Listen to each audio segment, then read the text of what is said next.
Doctor Mohan Varghese കൂടി നമുക്കൊപ്പം ചേരുന്നു. ഡോക്ടർ മോഹൻ വർഗീസ്, ശശി തരൂരിനെ ഉൾപ്പെടുത്താതെ ഒരു ലിസ്റ്റ് കോൺഗ്രസ് കൈമാറി എന്ന ദുഃഖകരമായ ഒരു കാര്യമുണ്ട്. കാരണം തരൂർ രാഷ്ട്രീയത്തിനപ്പുറം ഇന്ത്യ നമ്മുടെ രാജ്യം നടത്തുന്ന ഒരു നയതന്ത്ര നീക്കത്തിൽ ഉൾപ്പെടേണ്ട വ്യക്തിയായിരുന്നു. പക്ഷേ തരൂർ ഉൾപ്പെടാതെ പോയി.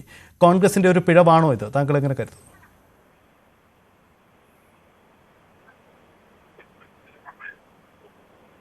എന്നോടാണോ ചോദ്യം? അതെ അതെ.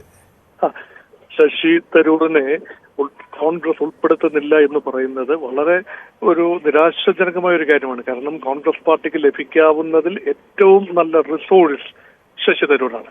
പക്ഷെ ഇവിടെ ഈ പ്രധാനമന്ത്രിയാണ് ഇതിനെ പിക്ക് ചെയ്തിരിക്കുന്നത്. ഈ വിദേശ രാജ്യങ്ങൾ സന്ദർശിച്ച് ഇന്ത്യയുടെ ഭാഗം അവതരിപ്പിക്കേണ്ട ചുമതല നൽകിയിരിക്കുന്നത് രാഷ്ട്രീയ ഭേദമന്യേ പ്രധാനമന്ത്രിയാണ്. അങ്ങനെയാണല്ലോ ഈ കോൺഗ്രസ് പാർട്ടിയിലെ മാത്രമല്ല മുസ്ലിം ലീഗിലെ ടി മുഹമ്മദ് ബഷീറിനും അതുപോലെ ജമ്മു കശ്മീരിൽ നിന്നുമുള്ള ഗുലാം നബി ആസാദിനും അതുപോലെ സൽമാൻ, മുൻ വിദേശകാര്യമന്ത്രി കോൺഗ്രസ് നേതാവ് കൂടിയായിരുന്ന സൽമാൻ ഖുർഷിദിനും എല്ലാം നറുക്ക് വീഴുന്നത് അങ്ങനെ തന്നെയാണ്.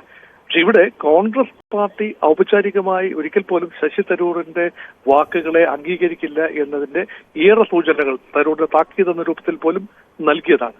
അതുകൊണ്ട് തന്നെ ഇതിൽ കാര്യമായ അത്ഭുതങ്ങളൊന്നും തന്നെ ഇല്ല. കോൺഗ്രസിൽ ഒന്നാം സ്ഥാനം കൃത്യമായി വരേണ്ടത് തരൂരിന് തന്നെയാണ്. പക്ഷെ അങ്ങനെയല്ല ഇവിടെ ലിസ്റ്റ് തയ്യാറാക്കപ്പെട്ടിരിക്കുന്ന മാനദണ്ഡങ്ങൾ അങ്ങനെയല്ല സംഭവിച്ചിരിക്കുന്നത് എന്നതാണ് ഇതിന്റെ കാര്യം. അതുകൊണ്ട് തന്നെ കോൺഗ്രസിനെ ഒരുപക്ഷെ ഉപയോഗപ്പെടുത്താൻ കഴിയാതെ പോയ ഒരു നിരാശ, ഒരുപക്ഷെ ശശി തരൂരിനെയും പിന്നോട്ട് വലിക്കുന്ന ഒരു കാര്യം അതായിരിക്കണം. വേണ്ട രീതിയിൽ കോൺഗ്രസ് പാർട്ടി അദ്ദേഹത്തെ മുന്നോട്ട് കൊണ്ടുവരുന്നില്ല, ഡിബേറ്റുകൾ മുൻകാലത്ത് ലഭിച്ചിരുന്ന ഒരു പ്രാധാന്യം പാർലമെന്റിലും ലഭിക്കുന്നില്ല എന്ന ഒരു ചിന്ത തരൂരിനും ഉണ്ടായിരിക്കാം. യഥാർത്ഥത്തിൽ ശശി തരൂർ ആഗ്രഹിച്ചതാണ് ഇപ്പോൾ നരേന്ദ്രമോദിയുടെ നേതൃത്വത്തിലുള്ള കേന്ദ്ര സർക്കാർ അദ്ദേഹം നൽകിയിരിക്കുന്നത്. ഇന്ത്യയെ വിദേശ രാജ്യങ്ങളിൽ ഷോക്കേസ് ചെയ്യാനുള്ള അദ്ദേഹത്തിന്റെ ആഗ്രഹം, അദ്ദേഹം എഴുതിയ പുസ്തകങ്ങളാകട്ടെ പ്രഭാഷണങ്ങളാകട്ടെ എല്ലാം തന്നെ ഇന്ത്യ ഫോക്കസ് ചെയ്ത ഒരു കാര്യമാണ്. അതിനിപ്പോൾ അവസരം ലഭിച്ചിരിക്കുന്നു. അമേരിക്കയിലും ബ്രിട്ടനിലേക്കും ഒക്കെയുള്ള സംഘത്തെ നയിക്കാൻ ചുമതല ലഭിച്ചിരിക്കുന്നു. പാർലമെന്ററി കാര്യ സമിതിയുടെ അധ്യക്ഷൻ കൂടിയാണ്. അത് കോൺഗ്രസ് പാർട്ടി നൽകിയതാണ്. അത് തരൂർ മറന്നുപോകുന്നതും ശരിയല്ല. കോൺഗ്രസ് പാർട്ടി നൽകിയ ഒരു സ്ഥാനമാണ് പാർലമെന്ററി കാര്യ സമിതിയുടെ, വിദേശകാര്യ പാർലമെന്ററി സമിതിയുടെ അധ്യക്ഷ സ്ഥാനം. അത് തരൂർ ആവോളം ഇപ്പോൾ ആസ്വദിക്കുന്നു എന്ന് വേണം കരുതാൻ. കോൺഗ്രസ് ലേബലിലല്ല എങ്കിൽ ഗവൺമെന്റ് ഓഫ് ഇന്ത്യയുടെ ലേബലിൽ അദ്ദേഹത്തിന് വിദേശ രാജ്യങ്ങളിലേക്ക് പോകാനും ഇന്ത്യയുടെ ഭാഗം പറയാനുമുള്ള അവസരം ലഭിക്കുകയാണ്. തീർച്ചയായും അദ്ദേഹത്തിന് അമേരിക്കയുമായിട്ടുള്ള ബന്ധം, യുണൈറ്റഡ് നേഷൻസിലെ ദീർഘകാല പ്രവർത്തന പരിചയം, ഇതെല്ലാം തന്നെ മുതൽക്കൂട്ടാക്കേണ്ടതാണ്. അതുകൊണ്ട് ആ തീരുമാനം സ്വല്പം കൈപ്പോടുകൂടിയും ഏറെ മധുരത്തോടുകൂടിയും അംഗീകരിക്കപ്പെടേണ്ട ഒരു വസ്തുതയാണിത്. ഡോക്ടർ മോഹൻ വർഗീസ്, ഒരു കാര്യം കൂടി, ഇന്ത്യ ഇപ്പോൾ നടത്താൻ പോകുന്ന ഈ നയതന്ത്രം അതിൽ ചില അപൂർവതകളുണ്ടല്ലോ. എക്കാലവും പാകിസ്ഥാനെയും കശ്മീരിനെയും തീവ്രവാദ വിഷയങ്ങളെയും ഒന്നിച്ചാണ് ഇന്ത്യ കണ്ടിരുന്നത്, അല്ലെങ്കിൽ അങ്ങനെയാണ് ബന്ധിപ്പിച്ചിരുന്നത്. പക്ഷേ ഇവിടെ ഇന്ത്യ സ്വീകരിക്കുന്ന സുപ്രധാനമായ ഒരു നയതന്ത്രമുണ്ടല്ലോ, തീവ്രവാദം എന്ന ഒരു ഫോക്കസിലാണ് ഇന്ത്യയുടെ മൂവ്മെൻറ്റ്. അതിന് വളം വെച്ച് കൊടുക്കുന്ന രാജ്യമാണ് പാകിസ്ഥാൻ. ഈ വിഷയം മാത്രം ലോകരാജ്യങ്ങളുടെ മുന്നിലേക്ക് കൊണ്ടുവരിക എന്നതാണല്ലോ ഈ നയതന്ത്രത്തിൻ്റെ നീക്കം. അതേസമയം കശ്മീർ ഇതിലൊരു വിഷയമേ അല്ല. അങ്ങനെ കൃത്യമായ സ്ട്രാറ്റജിക് മൂവ്മെൻറ്റ് ഈ ഒരു ഡെലിഗേഷന് പിന്നിൽ ഉണ്ട്. അങ്ങനെ കരുതണോ? അതിൻ്റെ ഒരു സാധ്യതയെ താങ്കൾ എങ്ങനെ കരുതുന്നു? അങ്ങനെ കാരണം ഇതിനെ ആഴത്തിൽ പരിശോധിക്കേണ്ട ഒരു ആവശ്യമുണ്ട്. കാരണം കാശ്മീർ വിഷയം ഒരു തർക്ക വിഷയമേ അല്ല. അത് ഇന്ത്യയുടെ ഔപചാരിക നിലപാടാണ്.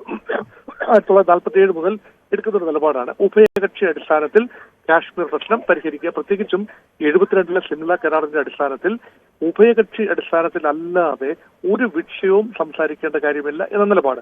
അതോടൊപ്പം തന്നെ കാശ്മീർ ഇന്ത്യയുടെ അവിഭാജ്യ ആയതിനാൽ തന്നെ അത് ഈവൻ ഉഭയകക്ഷി ചർച്ചകളിൽ പോലും ഉണ്ടാകേണ്ടതല്ല. ഈ ഒരു കാര്യം ലോകത്തിന് വേണ്ട രീതിയിൽ മനസ്സിലായിട്ടില്ല എന്ന് വേണം കരുതാൻ.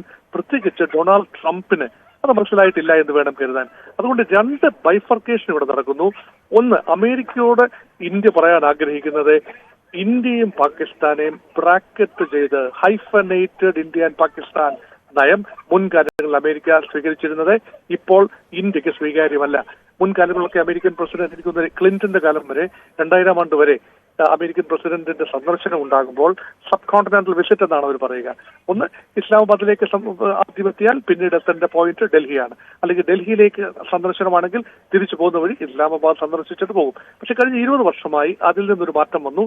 ഇപ്പൊ വീണ്ടും ഒരു ഹൈഫനേറ്റഡ് ഇന്ത്യ പാകിസ്ഥാൻ പോളിസിയിലേക്ക് അമേരിക്ക നീങ്ങുന്നു എന്നൊരു ആശങ്ക ഗവൺമെന്റ് ഓഫ് ഇന്ത്യക്കുണ്ട്. അത് പരിഹരിക്കാൻ ശശി തരൂരിനും സംഘത്തിനും കഴിയും എന്നാണ് ഒന്ന്. രണ്ട്, കാശ്മീരിനെ കുറിച്ച് ഡൊണാൾഡ് ട്രംപ് അഭിപ്രായം പറഞ്ഞത് ഒട്ടും ശരിയായില്ല എന്ന സുചിന്തിതമായ അഭിപ്രായം ഗവൺമെന്റ് ഓഫ് ഇന്ത്യക്കുണ്ട്. ഞാൻ വേണമെങ്കിൽ കാശ്മീർ പ്രശ്നം പരിഹരിക്കാം, ഇന്ത്യയുമായും പാകിസ്ഥാനുമായും ചർച്ച ചെയ്ത്, ഞാൻ ഇടതല എന്നുള്ള വാക്ക് ഉപയോഗിക്കുന്നില്ല എങ്കിൽ പോലും പരിഹരിക്കാം എന്ന് പറയുമ്പോൾ അതിന്റെ ആവശ്യമില്ല, അതൊരു തർക്ക വിഷയമല്ല എന്ന് ഒരിക്കൽ കൂടി ഓർമ്മിപ്പിക്കാൻ ഈ അവസരം ഉപയോഗിക്കുകയാണത്. പ്രത്യേകിച്ചും അമേരിക്ക ഫോക്കസ്ഡ് ആണ് ഇതെല്ലാം തന്നെ. അതുപോലെ യൂറോപ്യൻ യൂണിയനിലെ അംഗരാജ്യങ്ങളും പ്രധാനപ്പെട്ട ഒരു റോൾ ഇതിനകത്ത് വഹിക്കുന്നുണ്ട്. അതുകൊണ്ട് ലോകരാജ്യങ്ങൾ കാശ്മീരുമായി ബന്ധപ്പെട്ട വ്യക്തമായ ഒരു സൂചന ലഭിക്കണം. രാജ്യവും എന്ന് പറയുന്നതും യെസ്, ഡോക്ടർ മോഹൻ വർഗീസ് ആണ് അഭിപ്രായം.